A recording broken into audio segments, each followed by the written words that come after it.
Você já imaginou pegar uma faca e com suas próprias mãos cortar o pescoço de um animalzinho inocente que nunca fez nada para você? Pra gente esta cena parece terrível, cruel, brutal.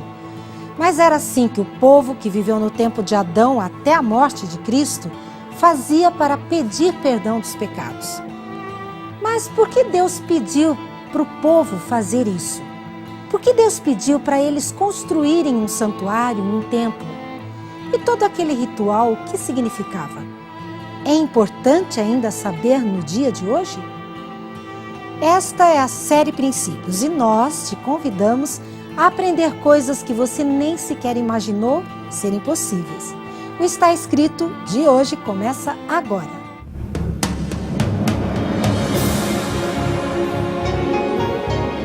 Ele permaneceu através dos tempos. O livro de Deus, a Bíblia. Indispensável em nosso mundo complexo. Está escrito. Transmitindo esperança ao redor do mundo. Apresentado por Fernando Iglesias. Esse é o mundo em que vivemos. Bilhões de habitantes. Pessoas de raças e países diferentes. Gente clara, gente morena, gente vermelha, gente amarela, gente de olhos puxados, gente gelada, gente quente, fervendo de calor. Gente fervendo de fé também. Fé em tudo. Em ídolos, em vacas, em almas desencarnadas, milhares de religiões. Em lugares dos mais distantes. Gente que ora, gente que medita, gente que reverencia a Buda, a Maomé, a Confúcio, a Jesus Cristo. Os mestres são muitos. Que caminho seguir? A visão das pessoas é que existem muitos caminhos e que todos eles levam a Deus. Mas será que essa é a visão de Deus? Leide é uma menina bonita, uma menininha de 6 anos. Como toda criança, ela é curiosa, esperta e adora bonecas. De família pobre, as bonecas acabam ficando só nos sonhos. Mas a companhia dos pais, principalmente da mãe, faz toda a diferença para ela. De repente, sem que esperasse, Leide é levada pelos pais para um lugar muito estranho. Ali eles prendem a menina. Leide começa a conviver com pessoas estranhas, todas vestindo roupas muito esquisitas. Ela chora, pede, implora para sair dali, mas não adianta nada. Nem a mamãe faz nada para tirá-la dali. Aquelas pessoas estranhas parecem não ter coração. Primeiro aprendem num quarto, onde a mãe só aparece de vez em quando, e só fala tchauzinho, de lá de longe. Depois tentam agradar Leide com brinquedos. Ela recebe várias bonecas. São as bonecas com que ela sempre sonhou. Mas que valor elas têm agora, se nem a mamãe quer brincar com ela? Que saudades dos abraços e beijinhos da mamãe. Leide perdeu toda a alegria. Por que todos ficaram de repente tão estranhos? Por que nem a sua mãe a tira daquele lugar horrível? Essa é uma história real. Tudo aconteceu em 1987 e essa é a visão que a pequena Leide teve de toda a história. Essa é a visão de uma garota de apenas 6 anos de idade. Mas então, qual é a história verdadeira?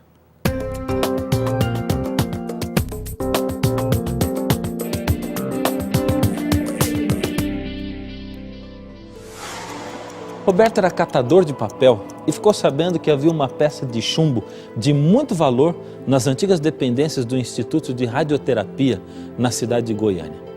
Com a ajuda do amigo Wagner, Roberto consegue remover partes da peça. Era o dia 13 de setembro de 1987. Usando um carrinho de mão, os dois levaram a peça para um local no centro da cidade. No dia 18 de setembro, Devair, dono de um ferro velho, compra a peça. Na mesma tarde, 2 funcionários, à base de marretadas, abrem um botijão de chumbo para ver o que tinha dentro.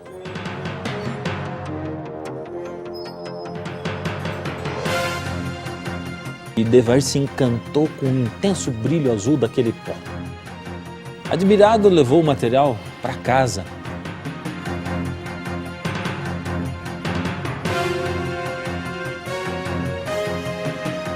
convidou amigos e vizinhos para ver o brilho. Devair distribuiu porções do pó entre os familiares dele. Ivo Alves, irmão de Devair, carregou uma porção no bolso da sua calça. Algumas pessoas passaram o produto no corpo, brincaram com ele, como se fossem crianças. Em casa, Ivo pôs fragmentos do pó sobre a mesa. Sua filha, a pequena Leide, de 6 anos de idade, manuseou o material radioativo durante a refeição, ingerindo fragmentos do Césio-137. Todos os que mantiveram contato com o Césio-137 começaram a passar mal, sentir tontura, vômitos e começaram a perguntar-se: será que o pó é a causa desse mal-estar todo?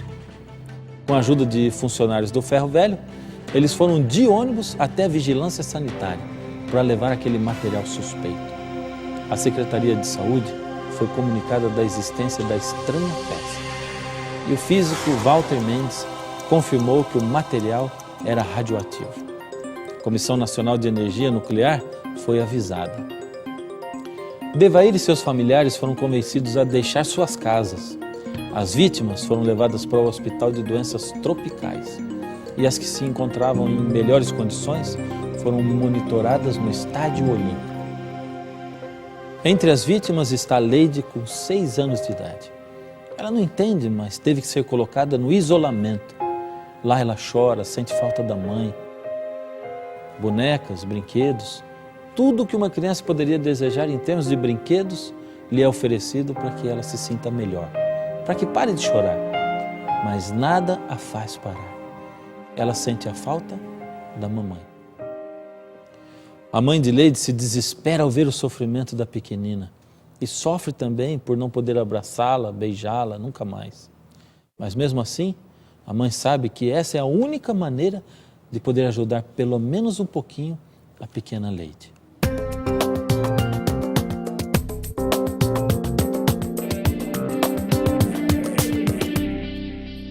Da mesma forma que Leide teve que ficar no isolamento por causa de estar contaminada, nós também ficamos contaminados por causa do pecado. A mãe de Leide, desesperada, fica assistindo de longe o sofrimento da menina. Na visão da pequena Leide, a mãe a havia desamparado com pessoas terríveis. Na visão da mãe, deixar Leide no isolamento seria a única maneira de ajudá-la a viver. Embora alguns seres humanos vejam Deus como Leide via a sua mãe e pensem que Deus os desamparou, Deus sofre em não poder colocar todo o seu poder e toda a sua força à nossa disposição hoje, pois esse mundo está sob o domínio do pecado até que Jesus venha. Mas Ele espera ansiosamente que nós passemos por esse período de isolamento nesta terra, para que possamos voltar para casa com Ele. Pais e filhos enxergam a vida de maneiras muito diferentes. Assim também, a visão de Deus é muito diferente da nossa visão. Nós enxergamos um mundo estranho, cheio de problemas, mas também cheio de prazeres. Um mundo confuso, às vezes lindo, muitas vezes desesperador. Em nosso mundo desesperador, as pessoas estão sempre procurando uma saída. Elas procuram meio confusas, porque parece que existem várias saídas. Existem tantos mestres, tantos deuses e não deuses. Primeiro ficam confusas, depois pensam: já sei, são muitos caminhos, mas todos levam a Deus. Basta falar de amor. Se falar de amor, é de Deus. Essa é a visão do mundo que nós, filhos, temos. Essa é uma visão como a pequena Leide tinha. Deus não vê assim. Ele vê a verdade como um todo. Ele não vê o mundo confuso como nós vemos, um mundo cheio de teorias e caminhos onde todos levam a Ele mesmo. Deus vê que no meio de muitas mentiras existe apenas uma verdade, a verdade de Deus. E qual é a verdade que Deus vê? Deus vê que Ele criou filhos perfeitos, parecidos com Ele, com liberdade de escolha e que por espontânea vontade se afastaram da fonte da vida, que é Deus, e por isso foram contaminados, desligados da vida e condenados à morte. Deus vê que Ele mesmo decidiu entregar-se em nosso lugar para morrer por nós, filhos rebeldes. Ele vê que ensinou a Adão que Adão deveria lembrar disso o tempo todo e que só existe salvação no Cordeiro de Deus, o Cristo que viria morrer por Adão e por toda a humanidade. Deus precisava impressionar o coração de Adão. Por isso, Adão deveria sempre derramar o sangue de um cordeiro pelo perdão dos seus pecados. Deus viu também os seus filhos se afastarem dele, pensando que existiam muitos caminhos e que todos levam a Deus.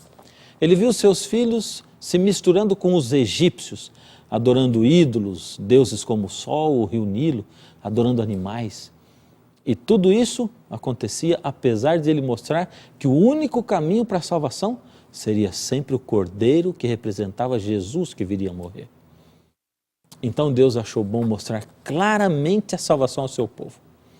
Viu que seria bom tirar o povo do Egito e que para eles aprenderem melhor o caminho da salvação, seria bom se Deus pudesse morar junto deles. Então Deus mandou Moisés construir um santuário. Isso está escrito aqui na Bíblia, em Êxodo, no capítulo 25, no verso 8. E me farão um santuário para que eu possa habitar no meio de vós. Deus estava tentando desesperadamente impressionar o coração do ser humano, para que ele se lembrasse de que só existe salvação no sangue de Jesus que ainda seria derramado na cruz. O único meio, o único jeito de mostrar isso tudo foi usar um santuário. A vontade de Deus era santificar o povo de tal maneira que um dia Deus pudesse novamente caminhar e estar face a face com o seu povo.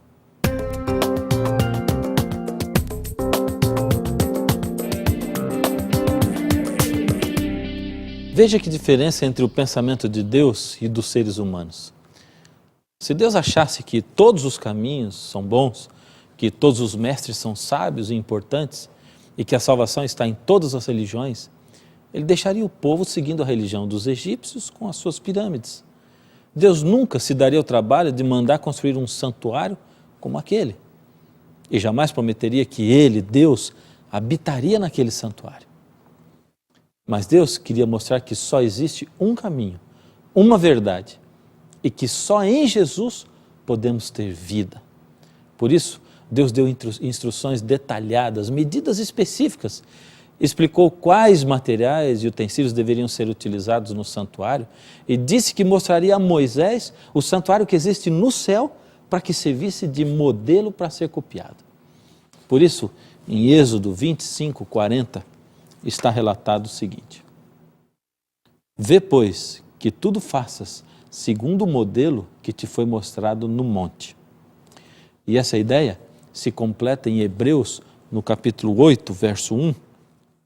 O mais importante é que temos um sumo sacerdote, tal que está assentado nos céus, à direita do trono de Deus, ministro do santuário, do verdadeiro tabernáculo que Deus fundou e não o homem. Moisés ficou no Monte Sinai, na presença de Deus, 40 dias. E ali recebeu todas as instruções de como deveria ser o santuário e como seriam realizados os cultos, as cerimônias do santuário aqui na terra. Moisés tomou todas as providências para que o santuário israelita ficasse idêntico ao santuário do céu. E como era o santuário? Bem, pelo lado de fora havia um pátio de 45 metros por 22,5 de largura. Dentro do pátio estava construído o santuário, ou a tenda, que tinha aproximadamente 17 metros de comprimento por 5,7 metros de largura. E ainda dentro do pátio, em frente à tenda do santuário, 2 objetos, um altar e uma pia de bronze. Cada vez que o povo parava a viagem e acampava, o santuário era montado primeiro, e depois o povo montava suas tendas ao redor, de modo que o santuário ficava no meio do acampamento do povo de Israel. A parte interna da tenda era dividida em 2 cômodos. O primeiro era chamado de lugar santo, e dentro dele havia 3 móveis. Um castiçal com 7 lâmpadas, uma mesa com 12 pães sem fermento e um altar de incenso, que ficava em frente ao véu que separava o lugar santo do próximo compartimento. A última parte, que também era a mais reservada, esse último compartimento, era chamado de lugar santíssimo. No lugar santíssimo havia um móvel chamado de arca. E dentro dessa arca havia as 2 tábuas de pedra com os 10 mandamentos, uma vasilha com um pouco do maná e a vara que Arão, irmão de Moisés, cedeu para que Moisés fosse até o Egito. Em cima da arca tinha uma tampa de ouro e em cima da tampa tinha uma escultura com 2 anjos, querubins, de asas abertas, um em frente do outro. Quando Deus disse a Moisés que ia habitar no santuário, ele estava prometendo a sua presença física, e isso acontecia mesmo, pois acima da tampa da arca aparecia uma luz sobrenatural, ou seja, sem que ninguém acendesse, sem que houvesse nenhum tipo de fogo. Essa luz era produzida pela presença de Deus e se chamava Shekinah. Como Deus estava presente naquele santuário, a entrada no santuário era muito restrita. Havia regras muito rígidas, sérias, para se entrar no santuário. As regras eram as seguintes: o povo, ou seja, o pecador, só podia entrar até o pátio.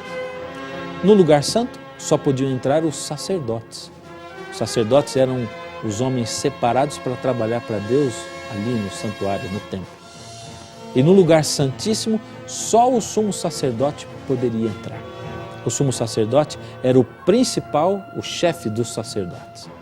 Alguém muito achegado a Deus, separado só para aquele serviço. Segundo a ordem do próprio Deus, em Êxodo 27, de 12 a 16, a tenda do santuário deveria ser sempre montada de forma que a entrada do santuário deveria estar sempre virada para o leste. É que Deus sabia que os israelitas que saíram do Egito e todos os povos vizinhos eram adoradores do sol. Por isso, se ficasse nessa posição a entrada, cada pessoa que iria entrar na tenda para adorar a Deus teria que dar as costas para o sol.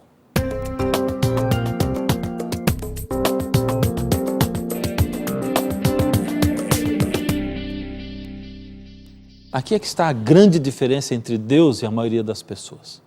Enquanto a maioria das pessoas continua pensando que Cristo foi apenas mais um mestre judeu que apareceu há 2000 anos atrás, Deus pediu para Moisés construir esse santuário, cópia do santuário que existe no céu, para mostrar, para ilustrar, aproximadamente 1500 anos antes de Jesus nascer nesse mundo, que Jesus viria para morrer no lugar do ser humano. Com esse santuário, Deus queria gritar para Israel e para nós que vivemos hoje, que só existe salvação para aqueles que aceitam o sacrifício de Jesus. Pelo fato de Jesus nem ter morrido ainda, eles precisavam de símbolos, de exemplos, para entender aquilo que ainda iria acontecer. O ritual do santuário representava a graça de Cristo antes mesmo de Cristo nascer. O ritual do santuário era o evangelho do Antigo Testamento. Se você vivesse naquela época e pecasse, deveria seguir o ritual assim.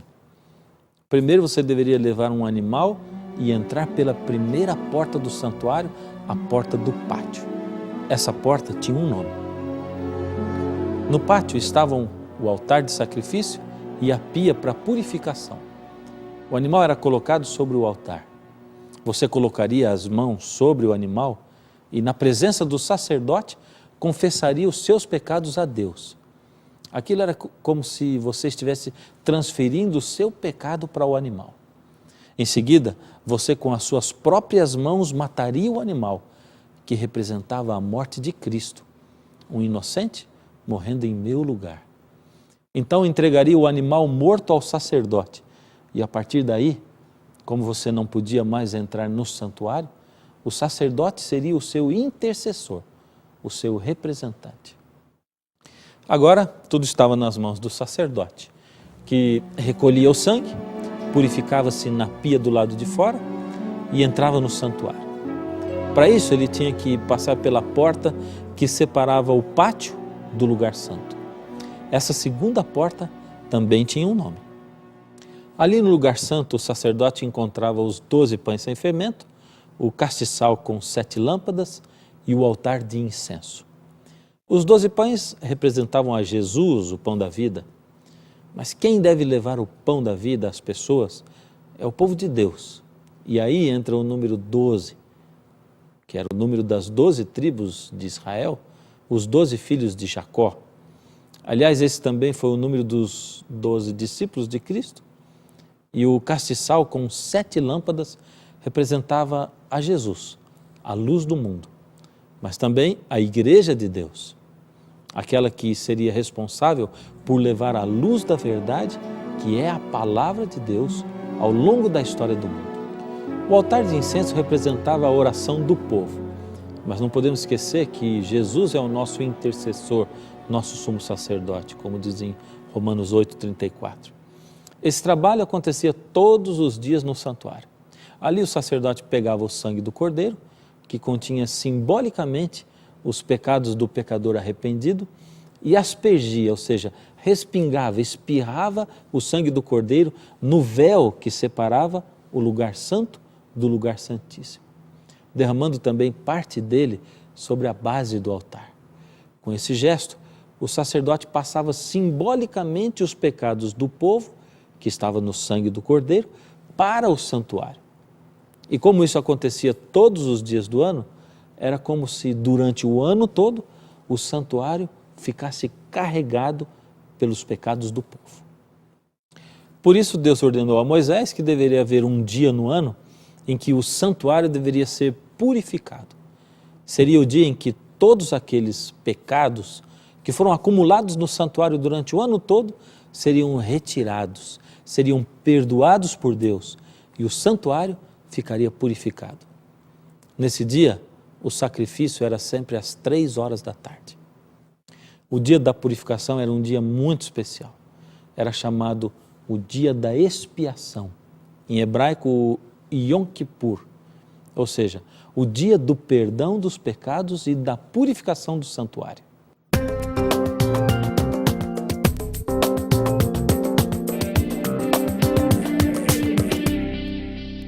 O povo se preparava espiritualmente para aquele dia, pedindo perdão dos seus pecados e reconciliando-se com Deus.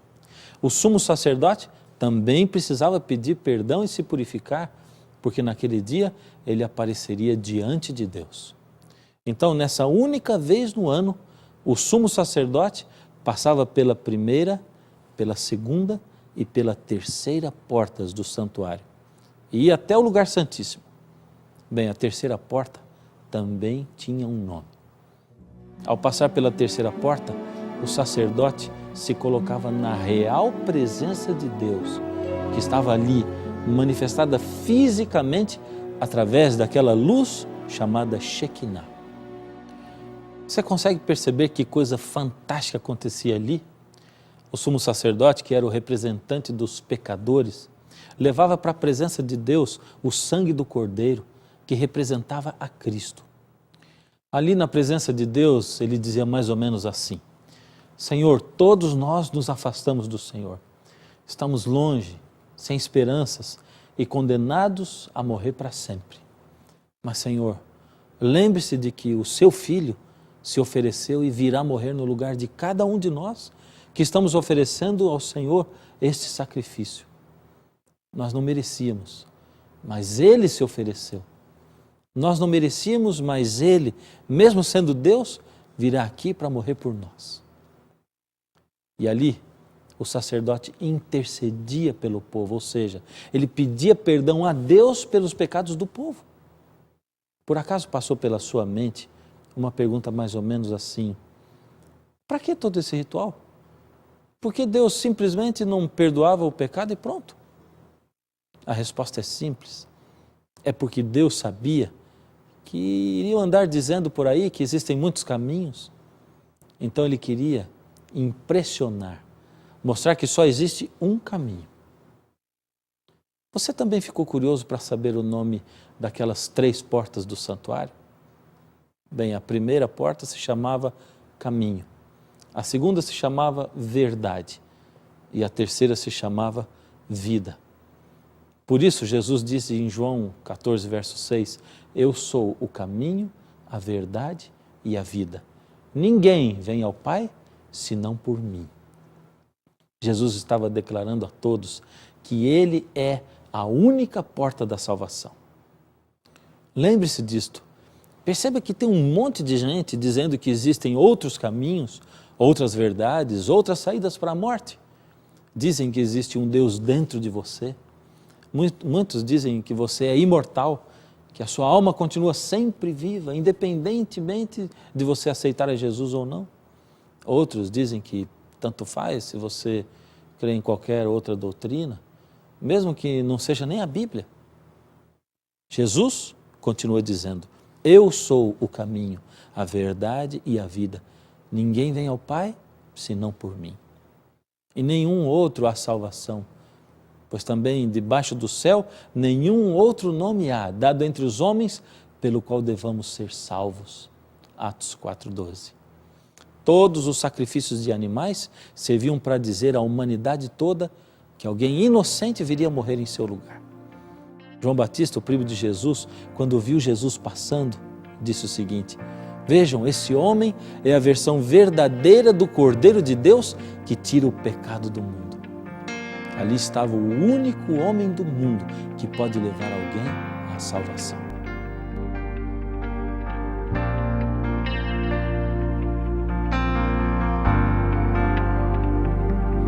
Em sacrifício, o sangue deu, como cordeiro, Cristo morreu. Quando o pecado separou, seu sacrifício me ligou. O meu salário é morrer, mas Jesus veio para eu viver.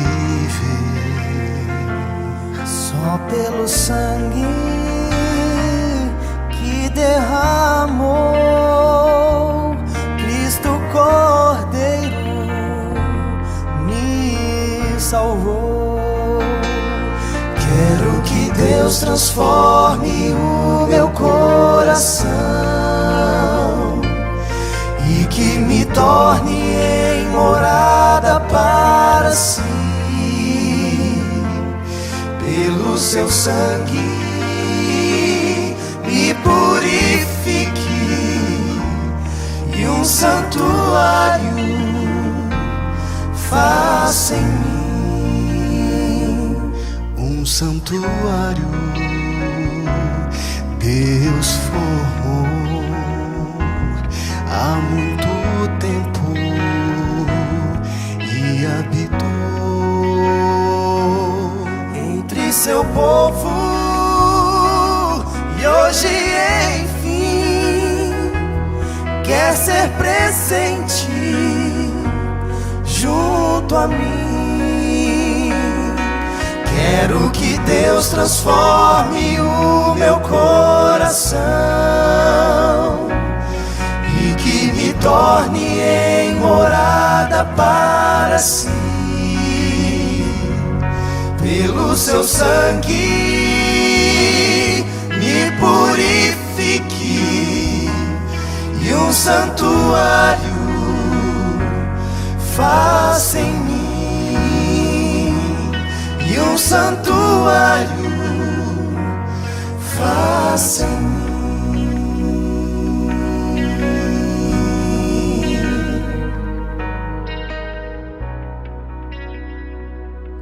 Aquele ritual do santuário era impressionante, mas mais impressionante foi o verdadeiro ritual do santuário. Foi o Senhor Jesus morrendo na cruz, o altar verdadeiro. O altar feito aqui no pátio do santuário celeste, que é a terra. Porque Deus queria impressionar você com a maneira, com o caminho pelo qual nós podemos nos salvar. Deus quer um compromisso. Naquele dia que Jesus morreu na cruz, uns poucos estavam ali aos pés da cruz para adorar a Jesus, ao lado dele. Hoje o Senhor Jesus também tem uma multidão andando por aí pelo mundo. Mas hoje você sabe o caminho, você sabe qual é a verdade e onde buscar a vida. Por isso é hora de você tomar a sua decisão. Jesus quer um compromisso de verdade com você. Falta coragem? Falta fé? Esse é o momento certo. Eu quero colocar a sua vida nas mãos de Deus. Então, incline a sua cabeça e vamos fazer essa oração de entrega. Senhor Deus, nesse momento, quando ficamos sabendo que só existe um caminho, uma verdade, uma maneira de alcançarmos a vida, e que esse caminho, essa verdade e essa maneira são o Senhor Jesus, queremos entregar a nossa vida nas suas mãos, Senhor. Queremos nos colocar à sua disposição, colocar tudo o que nós somos. Ó Senhor, não é fácil para nós transformarmos a nossa vida. Não temos forças para isso, mas o Senhor tem essa força. O Senhor tem esse poder. Toma essa vida que está aí, Senhor, impressiona. Ajuda-nos, Senhor, a estarmos ao seu lado, sempre. Colocar o Senhor acima de tudo, como o primeiro e o último na nossa vida. Em nome de Jesus. Amém. No programa de hoje você pode entender melhor por que Jesus Cristo é o caminho, a verdade e a vida. Se você gostou deste tema e quer aprender um pouco mais sobre o significado do santuário, peça agora e receba a revista Princípios em sua casa. Com ela você pode se aprofundar no tema de hoje e em outros temas também. A revista Princípios é inteiramente grátis e se você tiver alguma dúvida, é só ligar, escrever ou mandar um e-mail para o plantão de dúvidas está escrito. Você é muito importante para a gente. Chegou a hora de nós dizermos até logo, até o próximo programa. Eu vou estar aqui esperando por você. Até lá, não se esqueça, está escrito, nem só de pão viverá o homem, mas de toda palavra que sai da boca de Deus. Quero que Deus transforme o meu coração e que me torne em morada para si. Pelo seu sangue me purifique e um santuário faça em mim.